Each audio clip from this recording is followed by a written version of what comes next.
Hey, good morning, everyone. Gina Graham here, and I'm really excited to have one of our members, Hugh Groman of the Hugh Groman Group. And I wanted to introduce you to him because he's amazing. His food is amazing. So, Hugh, thank you so much for joining me. Oh, wow. Okay, there. I'm trying to, that is a thing. Hi. Hi.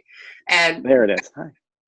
got to start off by telling us about your background. Who is that little adorable little thing behind you? Um, that is my Trixie Bixie. She is just the sweetest thing. She's a total character. She's both the best and the worst dog ever. She's so soft. Oh, She's looks so like you sweet. feels right at home there. Oh my God. She she likes to be sleeping on my ankles. That's her thing. Nice. So, just for the members that aren't familiar with you yet, I mean, any member who's pretty much come to our events over the last couple of years has certainly tasted your food. But before we jump into all that, let's talk a little bit about you and tell us about yourself. I mean, we've seen you in different magazines, San Francisco Magazine, The Chronicle, Bride Magazine, and you seem to be like the KTVU, Fox 2 News go-to chef for everything. I mean, it's holiday cooking to tailgating. So tell us about you. Well, I'm Hugh Groman, and I've been in the food business my whole life. And I have a real entrepreneurial drive. So I've been having my own business for most of my life since I was about 25, both in New York and here in the Bay Area. I'm from here originally.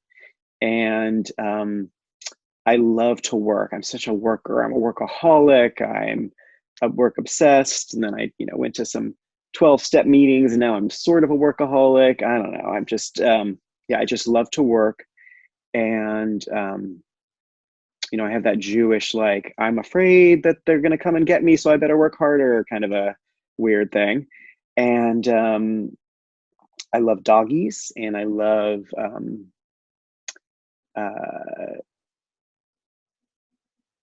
reality TV. Ah, so what's I kind watch a lot of crappy TV.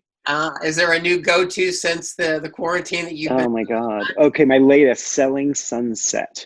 It's on Netflix, and it's like kind of like $1 million listing, and it's based in Los Angeles. And there's some really great characters, and it's very high production values. It's pretty. Both the people and the real estate are pretty. Fun. Yeah, I don't do a whole lot of reality TV. I probably should, but I'm afraid if I do, I might get sucked in. There's nothing about reality TV that connects with the word should. You should not. You should not. Fair point. Okay.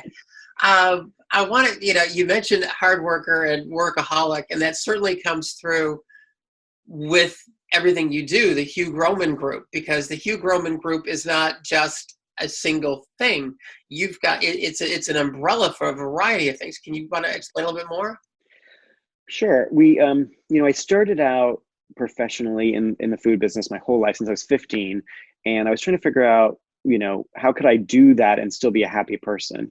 Because, you look around in the food business and there's a lot of unhappy people and there's some happy people, but it's a rough business.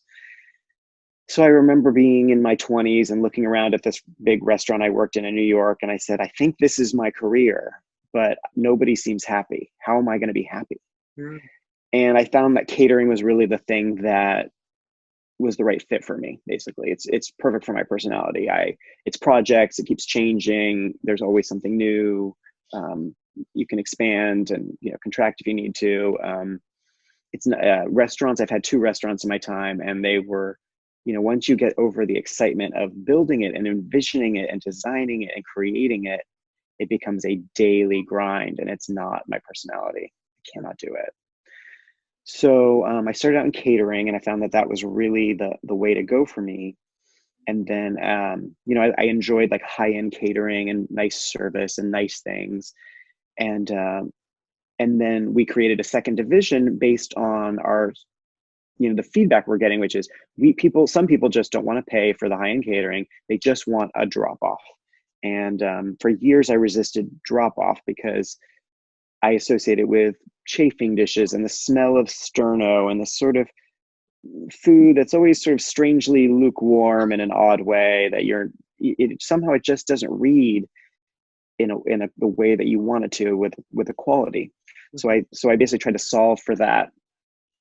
And we created Greenleaf Platters, which is a second division to our company. And that's like high-end party platters.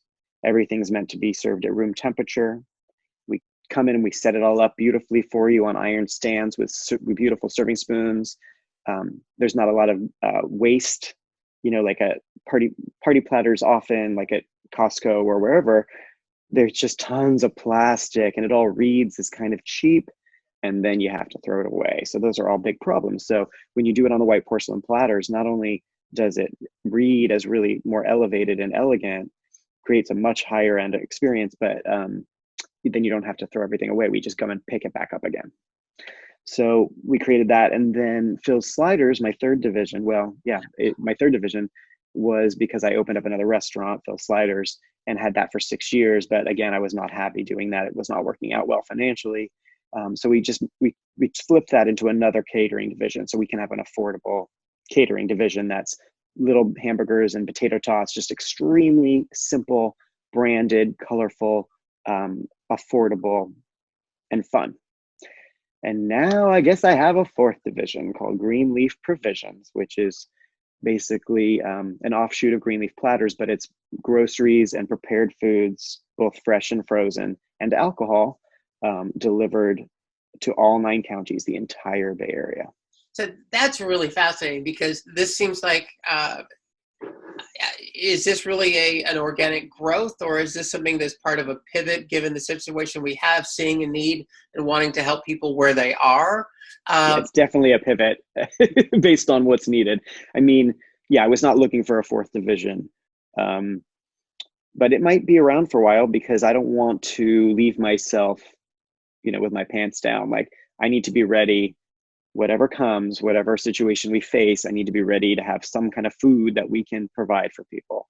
And I want to keep my team together. I've managed to continue to employ 20 to 25 people. Wow.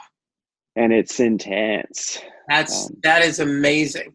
And so, because with the primary catering groups, you've got kind of the high end, where you've literally served heads of state and celebrities and Barack Obama and Gloria Steinem and just so many people.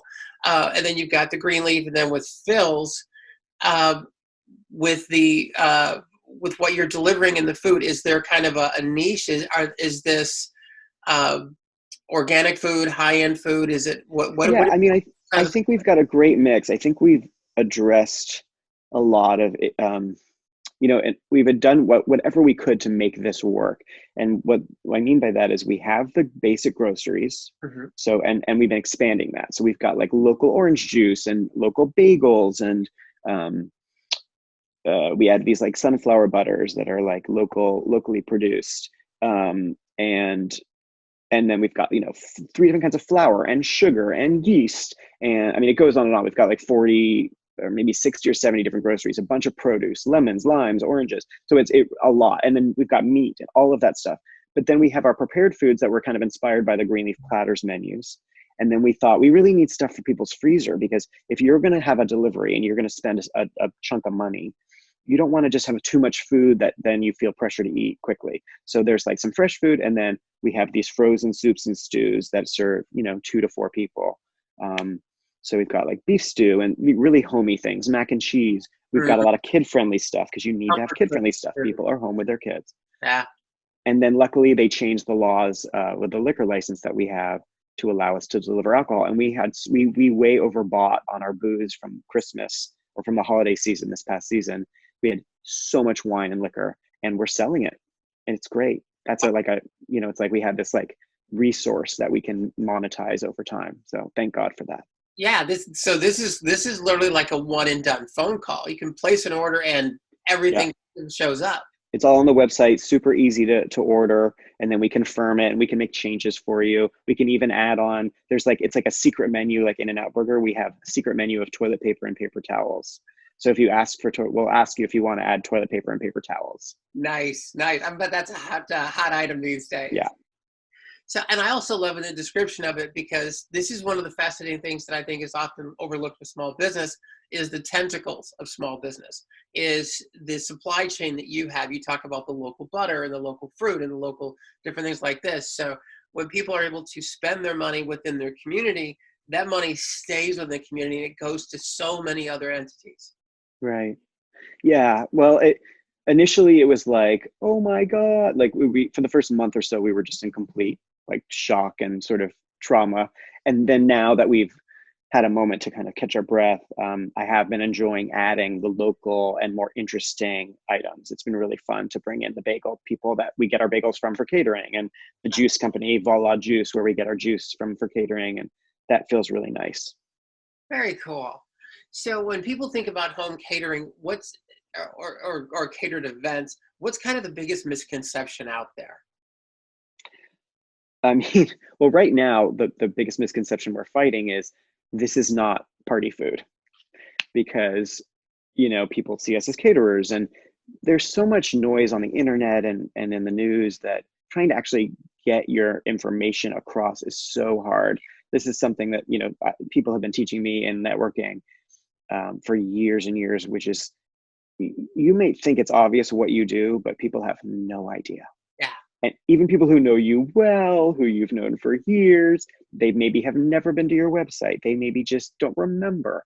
So, we have all our three catering divisions, which are hard enough to keep straight, even within my own company. Some of my own people who work for me are like, what? But but right now, the message I'm trying to get across is we have this new service that is really great for home use right now. And you don't have to have a lot of, it's great for 2 people or 3 people or 4 people. You can definitely make it work for, one person living at home. But we do have some minimums and things that, it's a chunk of money. Yeah, but this solves the problem. I mean, I drove by. Well, drove is the wrong word. I walked from the other side of the street is more appropriate, and saw the line outside of Trader Joe's, and it literally wraps down and around the parking lot, around the corner. Yeah. You're going to spend 3 hours just waiting in line to get into these places, and like so many of us was like we're kind of up to here with Amazon and this thing. So to have an option where you can go on quickly, order what you need, know that it's local, know that you're helping your community, know the people that's packing this and delivering it, and everything you need is right there. That's amazing. Yeah, thank you. Thank you for pointing that out. Yeah, and we just need 3 days notice, and you don't have to wait a week or 2 weeks with Instacart. And so we tried to create something that really people had a need for. Well, it sounds like it's a success. So kind of wrapping things up, what's kind of a final thought? What's the takeaway you want people to know? Well, I would say don't give up hope. It's luckily things, the news keeps changing, but I think there will be hopeful things around the corner that we don't know about. And, it's great to plan and prepare for the worst. I don't even like to prepare for the worst. I find that to be very stressful. But, even though we want to plan for the worst and be careful, we can also know that, all the scientists in the world are working hard to try to help us. And there will be breakthroughs sooner than we hope, I'd say. And Yeah, I think we need to hope for that. absolutely. And that's one thing that, we at the Chamber that we're trying to do is not only to maintain that sense of positivity and hope and providing resources, and it's just staying connected. And we, seeing you at some of the virtual events we've had and just having conversations like this. Things will get better. It will turn. Yeah. And I guess the other thing I would say is now is the time to keep networking. Do not stop networking, even though emotionally sometimes you feel like you want to hide. Dust yourself off, take a deep breath, fix your hair a bit. My husband shaved my head. Pretty happy with it. Looks fabulous. Dust yourself off and just slap that smile on your face and keep going, and it will get easier. Awesome. Well, thank you so much for the time today and for getting to know you, Gina. And we look forward to more of your fabulous food. And for those watching, if you have not had the opportunity to be at one of our power lunches or the other Make Contacts where we've been fortunate enough to have Hugh's food, you've missed out on something, but you're able to now get that at home. So Yeah. Yeah. Greenleafplatters.com. yeah, we're going to put all the resources at the end of the video so people can go Great. to Greenleaf Platters, Phil's Sliders, the Hugh Groman Group, obviously catering itself, and the new Greenleaf Provisions. So we'll put all the things there, and we hope you have a chance to talk to Hugh more. So thank you so much. Thank you, Gina. Thanks for the time. Absolutely.